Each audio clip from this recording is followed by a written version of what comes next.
Bismillahirrahmanirrahim. Assalamualaikum warahmatullahi wabarakatuh. Waalaikumsalam. Alhamdulillah wa syukurillah wa la hawla wa la quwata illa billah.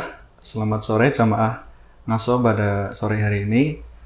Kembali lagi bersama saya Sia Wicaksono yang insya Allah pada sore hari ini kita akan kembali membahas tentang tema terbaru nih.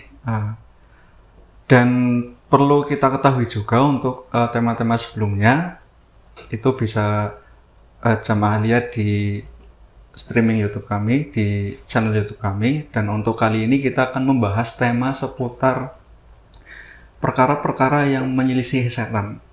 Nah, ada yang menarik dari perkara ini, kenapa sih Rasulullah itu mengajarkan kita untuk menyelisihi perkara-perkara atau amalan-amalan yang bertentangan dengan amalan setan. Nah, pas sekali untuk sore hari ini kita akan bahas langsung bersama beliau Ustadz Bruri. Sebelumnya kita sapa dulu. Assalamualaikum Ustadz Bruri. Waalaikumsalam warahmatullahi wabarakatuh. Ini tema yang sangat menarik nih menurut saya karena banyak nih orang yang kadang melakukan satu kegiatan tapi tidak tahu nih perkaranya itu apakah termasuk perkara yang dilakukan oleh setan atau enggak. Nah, yang jadi pertanyaan besar sebetulnya apa sih maksud dari perkara yang menyelisih setan itu, Ustaz? Baik. Jadi, kita sapa jamaah dulu ya. Assalamualaikum warahmatullahi wabarakatuh. Waalaikumsalam. Jamaah sekalian ya. Yang menarik ini temanya. Ini masih kita hubungkan dengan kajian kita yang masih membahas hadis-hadis yang ada di Bulughul Maram. Kaitan dengan menyelisihi setan ini, hadis yang akan kita bahas pada kesempatan ini adalah terkait mengenakan sandal dan makan. Itu bagaimana? Ya, hadis yang pertama dari sahabat Ali radhiyallahu anhu, Nabi Muhammad SAW pernah mengatakan, "Idzan ta'ala ahadukum falyabda' bil yamini." Kalau kalian hendak mengenakan sandal maka mulailah dengan yang kanan. Wa idza naza'a falyabda' bishimal. Kalau melepaskan maka dimulai dengan yang kiri dulu, jangan kebalik gitu ya. Kemudian dilanjutkan wal takunil yumna awaluhmatun al. Maka hendaklah kaki kanan itu yang digunakan untuk pertama kali mengenakan tunal begitu ya. Wa akhiruhuma tunza, dan yang kanan itu yang terakhir dilepaskan. Jadi kanan harus di awal dan kalau melepas dia harus di akhir. Itu yang pertama. Hadis yang kedua masih dari sahabat Ali juga, la yamshi ahadukum fi na'lin wahid. Jangan pernah engkau mengenakan sandal hanya satu saja. Ini hadis dari sahabat Ali, masih tentang mengenakan sandal. Dalam riwayat yang lain, rupanya disebutkan alasannya adalah karena setan mengenakannya, sukanya pakai sandal satu begitu ya. Ya kan masih akan kita kaitkan ya, kenapa kita harus menyelisihi setan gitu. Itu terkait dengan mengenakan sandal. Kita sebutkan hadis dulu, baru kemudian kita mungkin mencari hikmahnya begitu ya, dengan menggabungkan teks Al-Quran dan hadis yang lain. Perkara sandal sudah hadisnya, kemudian makan juga sama. Dalam riwayat Ibnu Umar, hadis Ibnu Umar, Nabi Muhammad pernah mengatakan, "Idza akala ahadukum," jika salah satu di antara kalian makan, "Idza akala ahadukum falyakul biyaminihi," maka makanlah dengan tangan kanan. Wa idza syariba falyashrab bil yamin. Kalau minum juga harus dibuka dengan tangan kanan juga. Kemudian sebabnya fa inna syaitan, karena syaitan yakul bishimal wa yashrab bishimal. Jadi makan dengan tangan kiri, minum dengan tangan kiri itu syaitan. Maka konteks yang tadi sudah dibuka adalah menyelisihi syaitan. Kalau kita lihat semua kan berarti Nabi Muhammad itu tidak menghendaki umatnya untuk mengikuti gaya syaitan dalam hidup begitu ya. Lifestyle-nya harus berbeda. Ini kalau kita melihatnya secara keseluruhan. Baru kemudian kenapa rupanya? Yang pertama hikmahnya adalah kita selalu meminta untuk Allahumma ij'alna min ahlil yamin, kan begitu ya. Dalam banyak teks Al-Quran maupun hadis, maka penduduk surga itu adalah yang yamin, bukan yang shimal. Jadi ada slogan-slogan seperti itu memang yang ada di dalam agama kita. Jadi yamin itu adalah untuk penduduk surga, shimal itu adalah penduduk neraka. Setan tentu mengambil yang shimal tadi. Tentu Ciri. itu yang pertama. Jadi penciri begitu ya. Jadi ada penciri memang, dan itu menjadi hal yang harus kita pahami. Itu yang pertama. Tapi yang kedua, ini mungkin perlu kita pahami juga bahwasanya di budaya mereka itu sangat nyata. Jadi memang sumpah iblis sendiri mengatakan di hadapan Allah Subhanahu wa taala ketika dikeluarkan ya. Wala atiyannahum min baini aydihim, ketika diusir dari surga ya. Ketika diperintahkan sujud tidak mau, begitu kan awal mula pertentangan di sana. Maka iblis pun, setan pun mengatakan wala atiyannahum min baini aydihim wa min khalfihim wa an aymanihim wa an syama'ilihim wa la tajidu aktsarahum syakirin. Jadi pokoknya aku akan memperdaya anak keturunan Adam dari segala penjuru dan tidak ada satupun dari mereka yang akan bersyukur. Jadi syukur, kuncinya adalah syukur. Jadi dari mulai hal sekecil apapun, maka tujuan utama untuk menipu manusia itu adalah menghindari rasa syukur. Itu tujuan awalnya. Jadi antara jin dan manusia itu selalu akan terjadi. Nah, maka mungkin sebuah pertanyaan, bagaimana kemudian kalau hubungan itu, kan kita sering ya, kalau di bangsa Indonesia itu hal yang sering menjadi buah bibir ya kalau ada terkait dengan penampakan setan gitu ya. Kemudian hubungan, perjanjian, persekutuan dengan setan, bahkan pernikahan dengan setan, itu seperti itu kan terjadi. Maka Nabi Muhammad pun mewanti-wanti untuk menyelisihi segala tindakan setan. Tujuannya agar memang ada batas antara kehidupan manusia dan kehidupan jin, harus ada batasnya, tidak bisa dilebur begitu saja. Gitu. Baik. Itu tadi hadis yang dibacakan berkenaan dengan menggunakan sendal dan makan dengan kaki atau tangan kanan. Ya. Apakah secara umum itu berlaku untuk semua amalan gitu, Ustaz? Ya. Termasuk ibadah dan selain ibadah. Ya. Dalam wudhu pun sama ya. Kita selalu diarahkan untuk mendahulukan yang kanan. Selalu begitu. Kanan baru kiri, kanan dan kiri. Kalau seandainya berhalangan yang kanan tidak masalah. Mengenakan baju seumpamanya yang kanan dulu, kecuali yang kanan memang sakit ya sudah, itu kan kondisi darurat ya, kondisi darurat. Jadi ya selalu Nabi Muhammad mengarahkan yang kanan terlebih dahulu, dan dalam semua perbuatan ya, ibadah maupun yang lainnya semuanya kanan terlebih dahulu, bukan yang kiri. Tapi bukan berarti kiri ini buruk, tidak. Maksudnya semua yang berletak di kiri, tangan kiri kemudian kita tidak hiraukan, tidak juga. Tapi kan ini simbol begitu ya. Ini simbol bahwasanya kita harus selalu berdoa untuk min ahlil yamin, dari simbol-simbol tadi. Karena memang kehidupan kita dan jin itu selalu bersinggungan begitu. Tetapi kan dalam hadis-hadis Nabi yang lain, Nabi menuturkan terkait hubungan kita dengan bangsa jin juga. Baik itu Nabi pernah berdakwah di kalangan jin juga, itu kan jelas ya. Nabi juga menuturkan ada adab-adab juga antara bangsa jin dan bangsa manusia yang harus kita teladani dari yang telah disampaikan oleh Muhammad. Nabi pernah mengatakan kalau kita mau istinja tidak boleh menggunakan tulang. Istinja itu kan, mohon maaf, membersihkan kemaluan kita ketika buang air kecil ataupun besar begitu ya.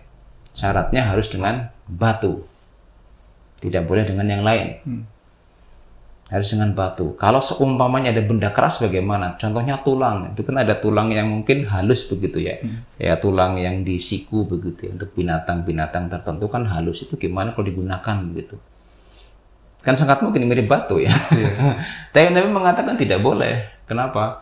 karena itu adalah makan dari bangsa jin. Harus kita hormati juga, tidak boleh menggunakan itu untuk digunakan sebagai alat pembersih kemaluan begitu ya. Karena mungkin kita tidak tahu, mungkin udah diincar oleh bangsa kita, teman tetangga kita begitu ya, mau dimakan tiba-tiba diambil digunakan untuk bersih-bersih. Itu kan mungkin marah mereka ya. Tidak terima, kurang ngajar manusia ini, mau saya makan malah dibuat cebok begitu ya. Tapi itu kan hal-hal yang berarti memang ada hubungan yang harus kita pelihara. Meskipun Nabi menggaris lurus batas begitu, bukan berarti kita tidak menghormati begitu.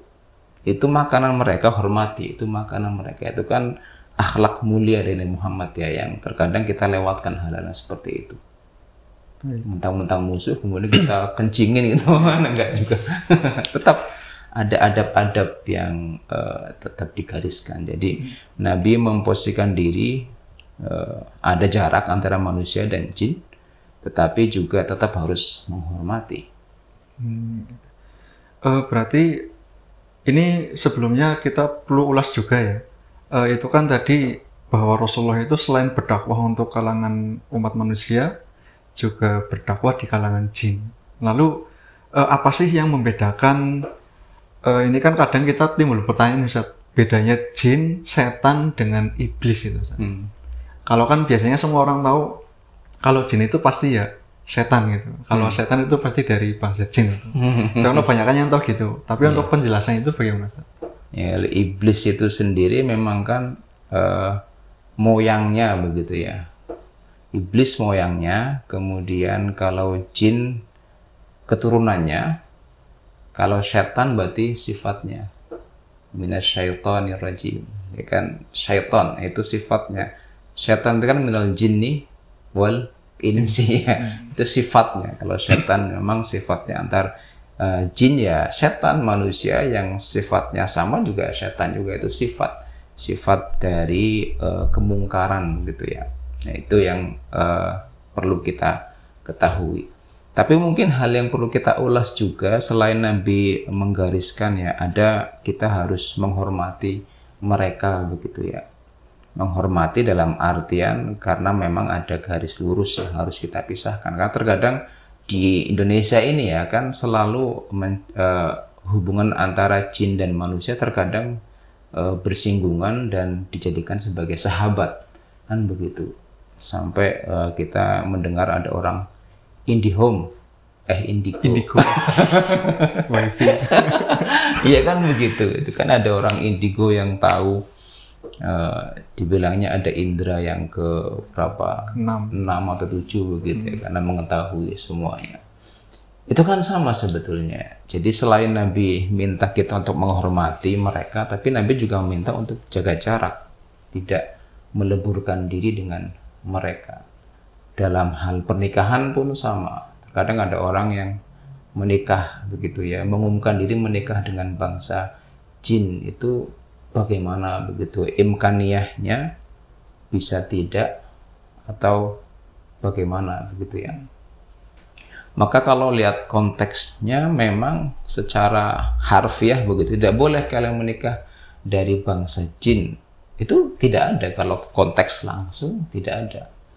Tapi dari semua teks yang disebutkan tadi, termasuk menyelisihi bangsa jin, itu juga bisa kita pahami. Berarti kalau kita harus menyelisihi ya, secara tidak langsung sudah terkandung kita harus menjaga jarak, bukan malah membuat ikatan pernikahan begitu ya. Seperti ya yang sudah kita banyak lihat, syarat-syarat untuk berhubungan dengan mereka kan banyak sekali. Kalau kita mendengarkan gitu, orang-orang yang bersekutu dengan yang sudah tobat gitu ya, maka ada syarat harus bersetubuh hingga sampai memiliki keturunan, itu kan semuanya hubungan. Maka dalam sebuah riwayat dan disebutkan oleh Imam Al-Qurtubi atau Bari dalam tafsirnya ketika mengulas tentang ayat wa min ayatihi an khalaqalakum min anfusikum azwaja dalam surat Ar-Rum ya.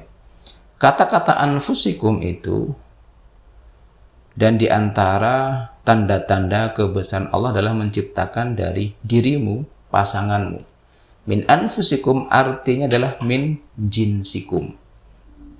Jadi dari jenismu. Jadi Allah hanya menciptakan jodohmu dari jenismu saja, manusia dengan manusia, sapi dengan sapi, kambing dengan kambing, semuanya ketemu. Tidak mungkin sapi ketemu burung, sapi ketemu ikan paus, tidak mungkin. Kalau toh nanti bertemu antara sapi dengan kuda, nanti jadinya ada cacat genetika, meskipun bisa mungkin terjadi. Manusia pun sama. Dari tafsir ini, ayat yang sangat lebar maknanya, ya, luas sekali, bisa ditafsirkan min jinsikum dengan bahasa Arab, ya, dari jenis, maka manusia menikah dengan manusia, kemudian jin juga menikah dengan bangsa jin, tidak bertukar satu sama lain. Perbedaan unsur penciptaan, ya, antara tanah dan api, maka tidak mungkin bisa disatukan.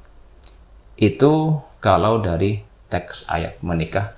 Mungkin ada pertanyaan begitu, bagaimana menikah dengan bangsa jin, karena mungkin dia adalah muslimah, karena begitu ya, selalu kita dengar dia muslimah, dia sholat begitu, dia taat, dia keluarganya muslim semuanya begitu. Tapi kan sudah jelas Nabi menggaris batas dunia kita berbeda.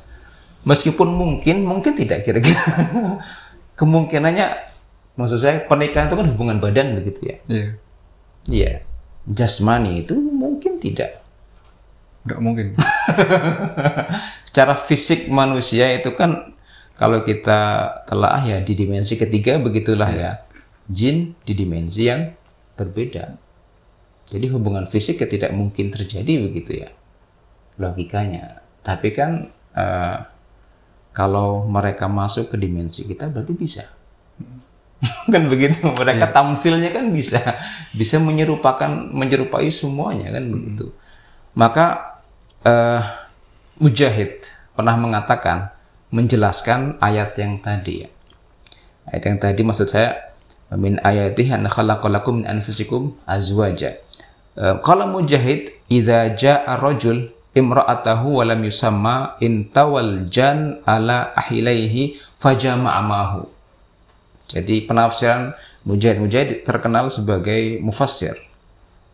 Beliau mengatakan kalau ada seseorang jama'a imra'atahu, menyetubuhi begitu ya, mendatangi istrinya, kemudian walam sama dia lupa untuk berdoa, maka intawas syaiton atau jan, maka jin itu akan masuk ikut serta berhubungan dengan istrinya. Ini perkataan dari Mujahid. Jadi bukan perkataan Nabi, memang ini beliau menerjemahkan ini ada landasannya. Landasannya ini juga perlu diperhatikan jamaah, jangan sampai pengantin baru nanti tidak tahu doa untuk berhubungan dengan istrinya begitu. Karena sering sekali saya terkadang keluarga juga saya ingatkan. Ada keponakan yang menikah dalam waktu dekat kemarin, saya ingatkan, sudah tahu doanya belum? Belum om. Wah, sudah mau medan perang kamu nggak tahu doanya, bahaya. Ini penting sekali ya, maka ajarkan keluarga kita untuk berdoa. Maka Mujahid kan tadi menyebutkan itu tadi, kalau kita lupa membaca maka ya setan, jin ya. Mujahid menyebutkannya jin itu ikut serta, berarti kan sangat mungkin. Karena Nabi Muhammad sendiri pernah mengajarkan doa. Apa doanya mas? Tahu nggak? Doa berhubungan. Riwayat mengatakan Allahumma jannibna syaitan wa jannibna ma razaqtana, yang pertama bisa. Atau juga Bismillahi jannibna syaitan wa jannib ma razaqtana, juga bisa. Terserah pakai yang mana. Intinya adalah ya Allah, rezekikanlah kami dan jauhkanlah dari syaitan dalam rezeki kami. Itu intinya kan. Nah, Nabi mengatakan kalau seandainya seseorang membaca doa ini ketika hendak berhubungan, nah sunnahnya kan ketika berhubungan bagaimana mas? Masuk, ini jenengan nanti praktekannya. Masih jomblo sih. Nanti ya. Tapi kan harus belajar juga kan. Kalau nggak tahu teorinya, repot nanti. datang, kemudian ajak sholat sunnah dulu, setelah itu baru sholat sunnah pegang di keningnya Mas. Baru baca doa tadi. Nah, kalau itu dilakukan begitu, maka kalau diberikan keturunan maka setan tidak akan mendekat. Berarti kan ada relate begitu ya, perkataan Nabi dengan perkataan atau ijtihadnya Mujahid. Berarti ya memang ada, sangat mungkin terjadi. Hubungan itu sangat mungkin terjadi dan ikut serta begitu ya, jin. Tapi itu tanpa disadari. Tentu tanpa disadari, itu dengan dimensi yang berbeda kan begitu. Jadi mereka masuk ke dimensi kita juga bisa menyerupakan diri begitu, atau juga sama. Mereka tetap dalam dimensi tapi masuk dan ikut serta begitu. Allah musta'an. Tapi itu perlu difahami bersama ya, itu bahaya sekali. Tapi kalau seperti itu apakah ada tanda-tandanya Ustaz? Tanda-tanda. Ya. Atau mungkin gini, biasanya kalau kita makan itu ya, kalau kita makan terus lupa berdoa, itu kan kita bisa membaca di pertengahan makan kita. Apakah itu berlaku untuk hal yang seperti itu? Lupa berhubungan gitu ya. Terus kadung senang begitu. Kayak makan kadung lapar banget. Nah, terakhirnya bismillah awali wa akhiri sudah tinggal satu suapan gitu. Iya. Ya, memang tidak ada teksnya begitu ya, tapi sangat mungkin lupa membaca begitu ya. Maka ya baca di akhir daripada tidak sama sekali. Itu lebih baik begitu ya. Barangkali malah itu yang jadi, ya kan repotnya. Ya, tapi berarti kan kita diminta menyelisih setan, memang ada garis yang Nabi gariskan begitu ya. Dari mulai makan tadi, mengenakan pakaian tadi, atau berhubungan badan tadi dengan istri, jangan sampai jin itu ikut serta begitu. Atau tadi ditanyakan seperti apa sih kalau kita tahu begitu dia ikut serta atau tidak. Karena ada jamaah yang pernah mengikuti aliran tertentu begitu ya, dia sudah tobat. Dia bercerita langsung gitu. Nah, ketika dalam saya tidak menyebut alirannya karena mungkin sensitif begitu ya. Anggaplah dia ilmunya putih begitu. Dia baca-baca doa tertentu. Dan semua dari Al-Qur'an, zikirnya Al-Qur'an begitu. Setelah mencapai hitungan tertentu, dia mulai dibukakan tabir batinnya begitu. Dia melihat ada wujud pocong begitu, ada wujud yang lainnya, diperlihatkan semuanya. Bahkan kalau ada orang kena santet, maka dia bisa tahu siapa yang nyantet. Kata dia kayak dibukakan kayak film gitu, Ustaz. Dibukakan rutenya, yang nyantet ini, tempatnya ini, namanya ini. Dia nyantet minta dukun, nama dukunnya ini, diperlihatkan semuanya. Paham? Mereka kan saling bekerja sama antara jin yang satu dengan jin yang lain. Jadi ada sistem networking gitu. Itu kita harus paham, mereka by strategi bergerak. Jadi kenapa bisa ditampilkan dia bisa melihat semuanya? Karena dia adalah kader begitu. Iya, dia harus tahu semuanya untuk meyakinkan. Kan tujuannya itu kan, sampai orang tidak bersyukur. Tujuannya itu sampai pasien terakhir yang dia datang katanya, pasien ini adalah dia orang bekerja di Hong Kong begitu ya, istrinya. Jadi suaminya datang. Ini saya istri saya kena santet begitu, langsung ditelusuri sampai digambarkan nyata begitu. Dia lihat semuanya begitu. Itu kerjaannya setan. Gitu. Itu seperti itu. Mereka tidak bergerak tanpa konsep. Pada konsepnya. Ada konsepnya. Setelah dia keluar ya sudah. Normalnya kita itu tidak melihat. Itu normal. Kalau bisa melihat berarti memang diizinkan oleh jin untuk melihat. Tapi sesuai dengan kemauan mereka. Kan begitu. Jadi ada opini. Ya itu semuanya mereka sudah buat konsepnya. Konsep di Indonesia seperti apa untuk jualannya. Marketingnya bagaimana. Kan begitu. Tujuannya untuk menunjukkan eksistensi mereka.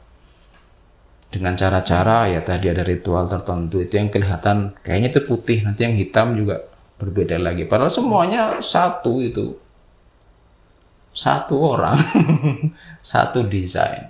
Hanya berbeda-beda tampilannya. Berhubungan dengan hubungan manusia dengan jin itu, saya pernah melihat di televisi, Ustaz.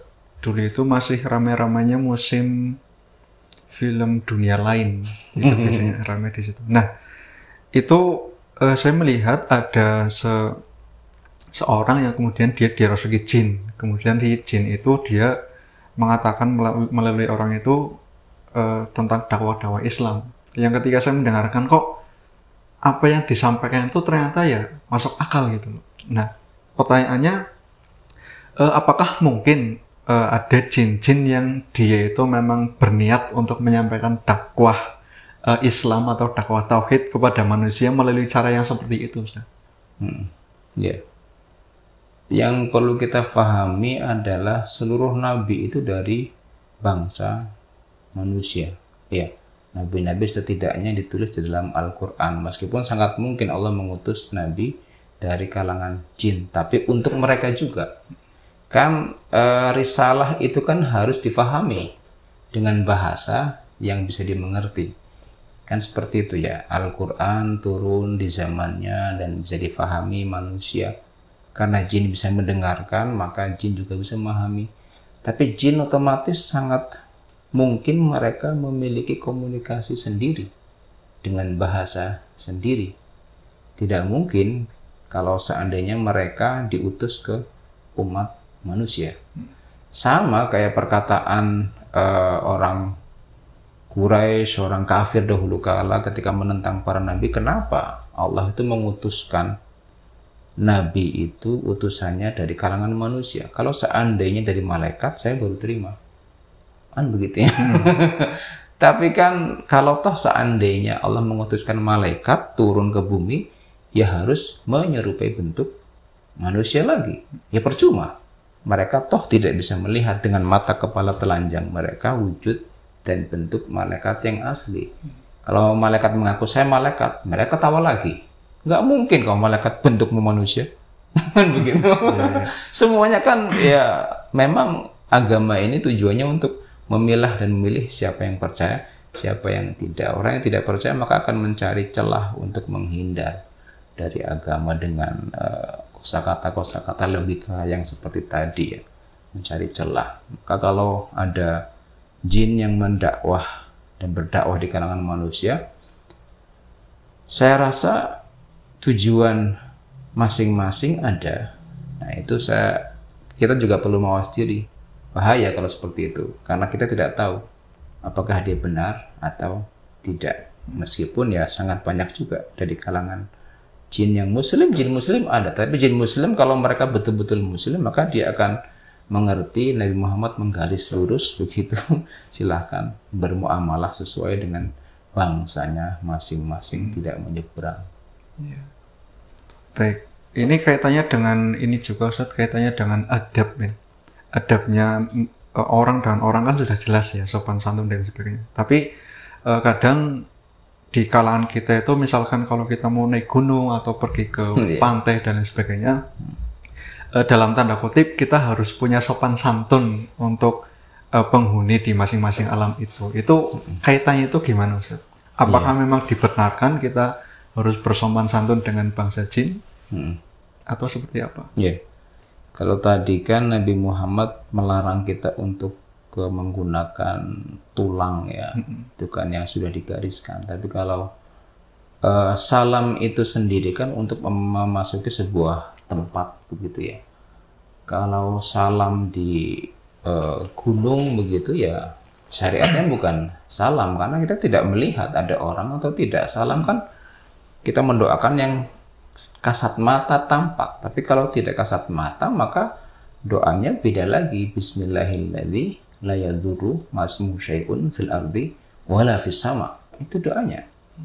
Jadi ya pendaki gunung jangan malah mengatakan kula nuwun mbah. Mbahnya yang mana ini? Ya itu kan harus dipahami juga.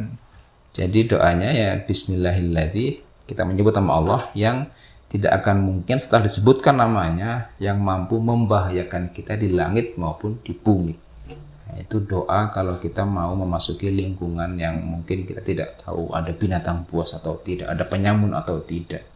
atau ada makhluk halus atau tidak. Itu kan semuanya bisa terjadi. Ketika kita membaca itu, maka kita insya Allah menyerahkan semuanya kepada Allah. Bukan malah salam. Salam ke siapa? Salam kan doa. Ya, selamat sejahtera untuk kalian. Kalian siapa? Enggak, kita enggak tampak mata. Enggak ada di mata kita kan begitu. Jadi kulon wunbah itu tidak ada syariatnya. Ganti, terutama bagi teman-teman, adik-adik, rekan-rekan yang suka mendaki, maka pakai doa itu. Baik, kita kembali ke pertanyaan awal tadi, Ustaz, bahwa memang salah satu untuk menyelisih setan itu kita menggunakan kaki atau tangan kanan. Itu kan merupakan salah satu ciri agar kita bisa membedakan amalan kita dengan setan yang disebutkan di hadis itu tadi. Tapi apakah ada amalan-amalan lain selain kita menggunakan sendal dengan kaki kanan dan makan dengan tangan kanan, amalan-amalan yang menyelisih setan itu, Ustaz? Ya, karena memang tidak dibuka banyak hal ya. Memang tetap menjadi rahasia. Tetapi hubungan itu akan terjadi. Tetapi kalau amalan-amalan ya hanya sebatas yang sudah dijelaskan oleh Nabi Muhammad ya. Tentang makan, minum, hampir semuanya ya simbolnya adalah kanan. Tapi kalau yang lain ya bismillah, itu tentu ya. Yang lainnya tidak dijelaskan. Maka ya kita tetap pada syariat sunnah saja. Dan itu yang akan lebih aslam, selamat. Saya rasa itu insya Allah. Wabi'idillah. Gitu. Baik, jamaah ngaso ngaji sore yang dirahmati Allah Subhanahu wa taala. Sepertinya waktu yang sangat terbatas ini harus menghentikan perjumpaan kita, Ustaz, karena waktu yang sangat terbatas, dan mungkin kita akan membahas tema-tema menarik di lain waktu yang insya Allah akan kita bahas lagi dengan pemateri-pemateri yang lain. Saya Syekh Wicaksono pamit undur diri. Kita akhiri dengan bacaan hamdalah. Alhamdulillahirabbil alamin. Wassalamualaikum warahmatullahi wabarakatuh.